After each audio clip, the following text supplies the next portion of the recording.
Class 11th science की biology subject का first video तैयार करेंगे, जिसमें अपने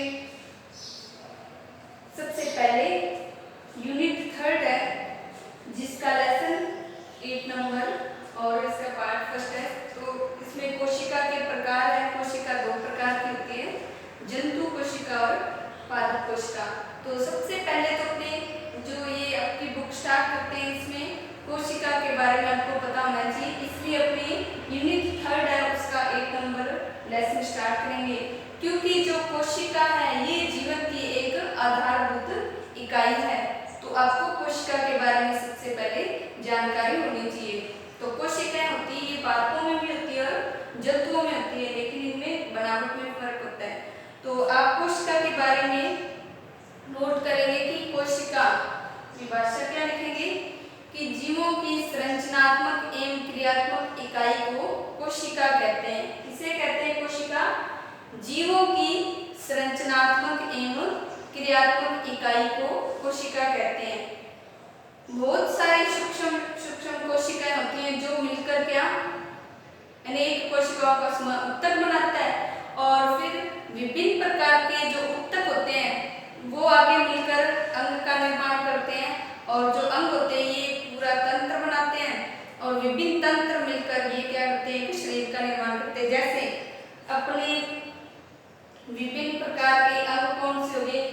आमाशय, आगे 10th में पढ़ा होगा आमाशय, ग्रहणी, बड़ी आंत, छोटी आंत,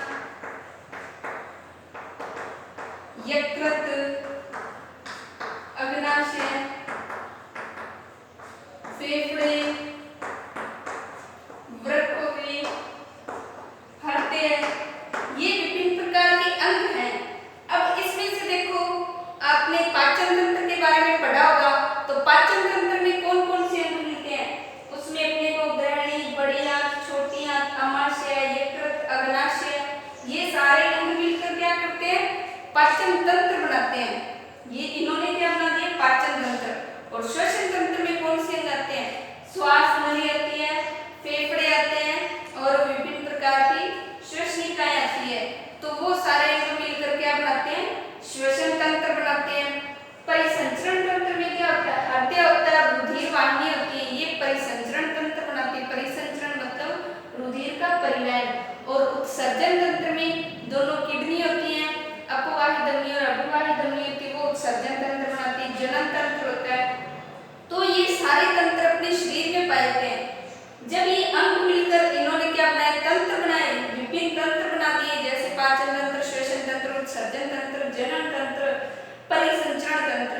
तो ये सारे तंत्र मिलकर के अपने शरीर का निर्माण करते हैं। तो इस तरह से आधारभूत इकाई इनकी क्या थी? कोशिका थी, क्योंकि कोशिका ने ही क्या बनाए थे? ऊतक बनाए, ऊतकों ने आगे अंग बना दिए। तो इस तरह से कोशिका का निर्माण होता है।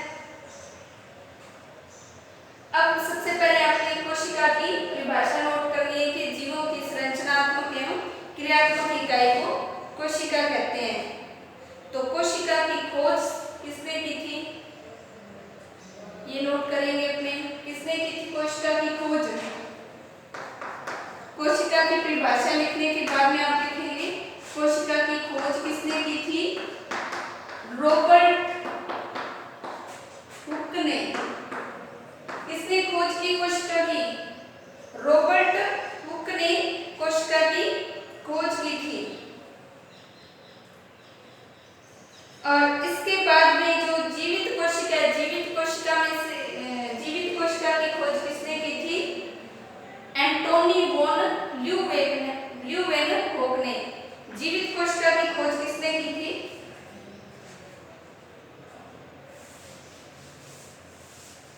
ये तो मृत कोशिका में से कोशिका की खोज की थी रॉबर्ट हुक ने, और जीवित कोशिका की खोज किसने की थी?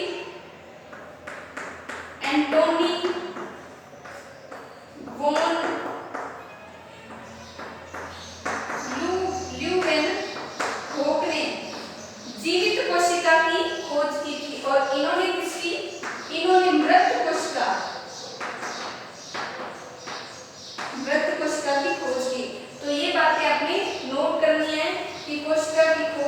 किसने की थी? जीवित की किसने की और मृत कोशिका की खोज किसने की थी?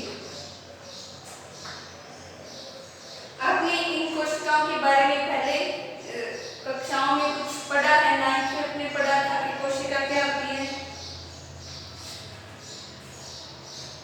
फिर इसके बाद में अपने इनकी संरचना के बारे में पढ़ते हैं और उसके बाद में अपने विभिन्न सिद्धांत है कोशिका के वो नोट करेंगे। तो अपने आज स्टार्ट करते हैं। पादप कोशिका और जंतु कोशिका है, ये किस प्रकार की दिखाई देती है, क्या क्या अंग होते हैं इसमें और इनमें क्या अंतर होते हैं, क्या समानता होती है। तो आप इस तरह से एक तरफ पादप कोशिका के बारे में इस तरह से डायग्राम बनाएंगे और एक तरफ जंतु कोशिका। तो सबसे पहले अपने पढ़ते हैं पादप कोशिका कैसे दिखाई देती है। पादप कोशिका की संरचना इस प्रकार होती है, लगभग गोल आकार की होती है, बहुभुजाकार दिखाई देती है। तो पादप कोशिका में प्रमुख अंग कौन से हैं? सबसे पहले तो आपको पता है कि कोशिकाओं की निर्जीव इकाई जो पादप होते हैं उनके चारों तरफ एक निर्जीव भित्ति बनी होती है, जिसे क्या कहते हैं? कोशिका भित्ति। तो बाहर वाली जो परत होती है पादपों की वो कोशिका भित्ति से बनी होती है। कोशिका भित्ति क्या होती है? एक निर्जीव परत होती है। फिर इसके बाद में जो अंदर वाली परत है वो कौन सी होगी कोशिका भित्ति के अंदर? कोशिका झिल्ली। ये वाला भाग है, ये क्या है? कोशिका झिल्ली। तो इसे अपने क्या लिखेंगे? कोशिका झिल्ली। कोशिका झिल्ली किससे घिरी रहती है? कोशिका भित्ति से। और जो पादप कोशिका इसमें एक साइड में ये जो आपको गोल आकार का दिख रहा है इसे क्या कहते हैं? केंद्रक कहते हैं। क्या कहते हैं इसे? केंद्रक। और केंद्रक में आपको छोटी बिंदुनुमा और संरचना दिखाई देती है, इसे क्या कहते हैं? केंद्रिका। केंद्रिका, ये अंतर है। ये केंद्रक और केंद्रक में क्या होती है? केंद्रिका। फिर आपको केंद्रक के चारों तरफ एक ये बल्ले बनी हुई दिखाई दे रही है, इसे क्या कहते हैं? एंडोप्लाज्मिक रेटिकुलम यानी अंतर्द्रवी जालिका। क्या कहते हैं? एंडोप्लाज्मिक रेटिकुलम या अंतःप्रद्रवी जालिका। इसका क्या नाम लिखेंगे आप?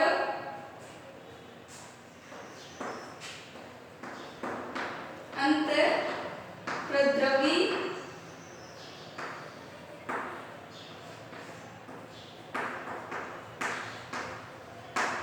या फिर EPR यानी एंडोप्लाज्मिक रेटिकुलम, इसे अंतःप्रद्रवी जालिका बोलते हैं। तो ये इसके इतने भाग। फिर इसके बाद में ये जो रिक्तिकाएं खाली दिख रहे हैं आपको, इसको क्या बोलते हैं? रसधानियां या रिक्तिकाएं बोलते हैं। रसधानी मतलब इसमें क्या खाली सिर्फ जब ये द्रव भरा रहता है इसलिए इसे रिक्तिका या रसधानी बोलते हैं। क्या बोलते हैं? रसधानी या रिक्तिका। ये इस तरह से हुई। फिर आपको कुछ इस तरह की साइडों से उभरी हुई संरचना और बीच में से पतली नलिका रूपी संरचनाएं दिखाई देती हैं, इसे क्या कहते हैं? ये क्या होता है? जो साइडों से उभरा और बीच में से पतली, इसे कहते हैं गोल्जीकाएं। क्या कहते हैं? गोल्जीकाएं। तो ये वाला गोल्जीकाएं कहलाता है। और गोल्जीकाएं के बाद में जो आपको ये बाहर से बल्ले से घिरा हुआ और अंदर से इसमें अंगुली समान प्रवर्ध है, ये क्या है? माइटोकॉन्ड्रिया या पावर हाउस बोलते हैं। इसे क्या कहते हैं? माइटोकॉन्ड्रिया या पावर हाउस। हिंदी में इसे सूत्रकणिका बोलेंगे। माइटोकॉन्ड्रिया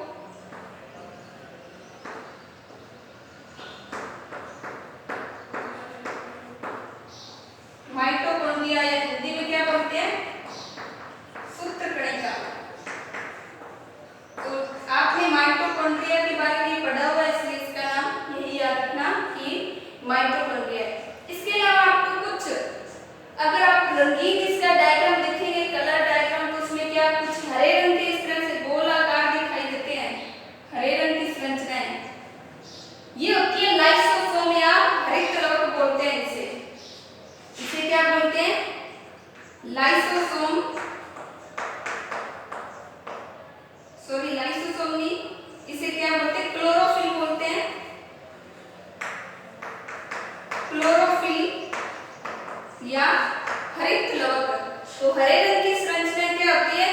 क्लोरोफिल होती है। इसमें क्लोरोफिल संरचनाएं पाई जाती है। इसके अलावा इसमें कुछ छोटे छोटे राइबोसोम के कण होते हैं। ये एक कण दिखाई दे रहे हैं। ये कण क्या होते हैं? राइबोसोम के कण होते हैं। राइबोसोम, तो ये छोटे छोटे राइबोसोम के कण हो गए। इसके अलावा आपकी कोशिका में, पादप की कोशिका में क्या एक ये जो सारे अंग हैं ये एक द्रव्य में भरे रहते हैं, तैरते रहते हैं, तो उसे क्या कहते हैं? कोशिका द्रव्य कहते हैं। ये जो सारे अंग हैं कोशिका में, ये किसमें पाए जाते हैं? ये कोशिका द्रव्य में पाए जाते हैं। तो ये पादप कोशिका का डायग्राम था। तो इसमें क्या कोशिका द्रव्य में पाए जाते हैं ये सारे। तो ये सारा भाग क्या कहलाता है? कोशिका द्रव्य।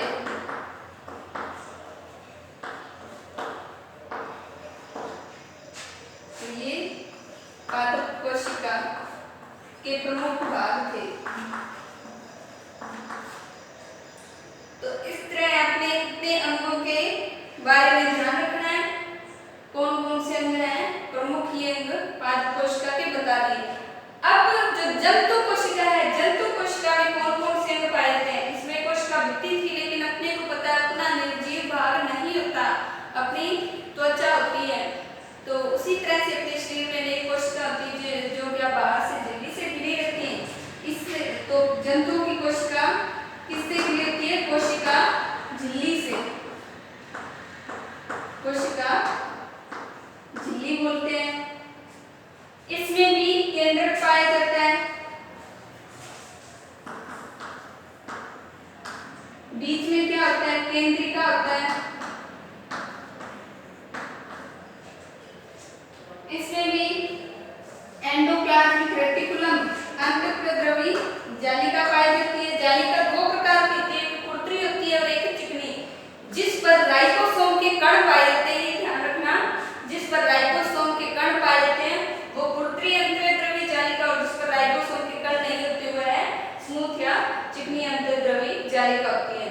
और ये वाला इसका भाग माइटोकॉन्ड्रिया,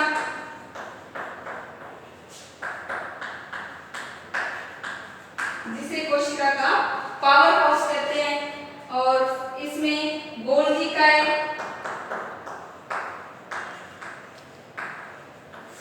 गोल्गी काय के अलावा इसमें अपने को पता है राइबोसोम के कण हैं वो इसमें पाए जाते हैं।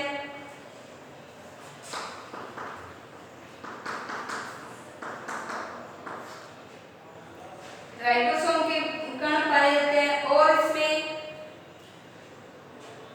जंतु कोशिका में तारक काय पाया जाता है। तारक काय, तारक काय पाए जाते हैं जंतु कोशिका में। इसके अलावा जंतु कोशिका में लाइसोसोम भी पाया जाता है। लाइसोसोम, जिसे लैन काय बोलते हैं।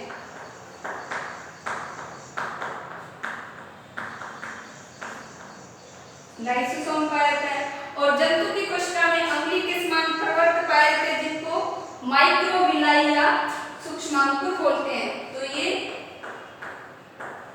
सूक्ष्मांकुर भाग है। इसके अलावा ये सारे कण किसमें फैले रहते हैं? कोशिका द्रव्य में।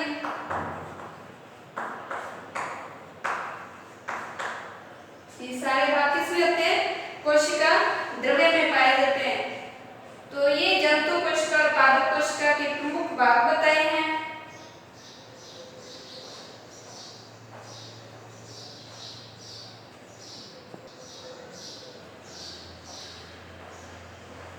तो आपने इसमें देखना है कि कौन सी समानताएं दिख रही है। जंतु कोशिका और जो पादप कोशिका का डायग्राम बनाया, इसमें क्या समानताएं दिख रही है और क्या अंतर। तो ध्यान रखना, सबसे पहले जंतु कोशिका और पादप कोशिका में समानताएं लिखनी है। समानताएं क्या लिखोगे? जंतु कोशिका में भी केंद्रक होता है और पादप कोशिका में भी केंद्रक पाया जाता है।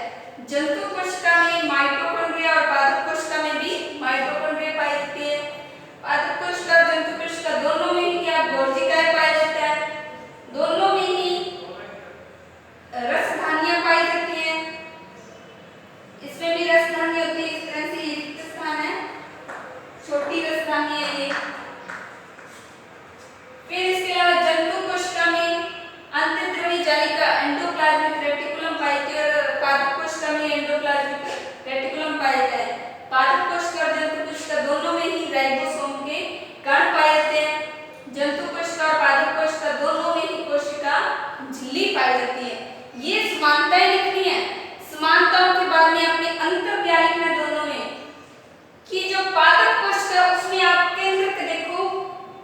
साइड में दिखाई देता है, पादप कोशिका में केंद्रक एक साइड में दिखाई देता है, ये पहला अंतर।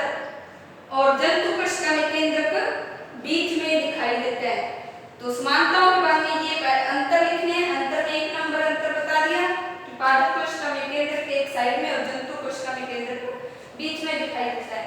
फिर इसके अलावा दूसरा अंतर, पादप कोशिका में रिक्तिकाएं बड़ी दिखाई देती हैं और जंतु कोशिका में रिक्तिकाएं छोटी छोटी दिखाई देती हैं। 2 अंतर हो गए। फिर तीसरा अंतर, पादप कोशिका में क्या पाए जाते हैं, क्लोरोफिल पाए जाते हैं, यानी हरित लवक पाए जाते हैं, लेकिन जंतु कोशिका में हरित लवक नहीं पाए जाते। ये 3 अंतर हो गए। फिर इसके अलावा पादप कोशिका में तारकाय नहीं पाया जाता, सेंट्रोसोम या तारकाय, लेकिन जंतु कोशिका में तारकाय पाए जाते हैं। तो फिर पादप कोशिका में कोशिका भित्ति पाई जाती है, लेकिन जंतु कोशिका में कोशिका भित्ति अनुपस्थित होती है। पादप कोशिका में सूक्ष्मांकुर नहीं पाए जाते, लेकिन जंतु कोशिका में सूक्ष्मांकुर पाए जाते हैं। तो ये पादप और जंतु कोशिका दोनों में अंतर इस तरह से अपने नोट करना है।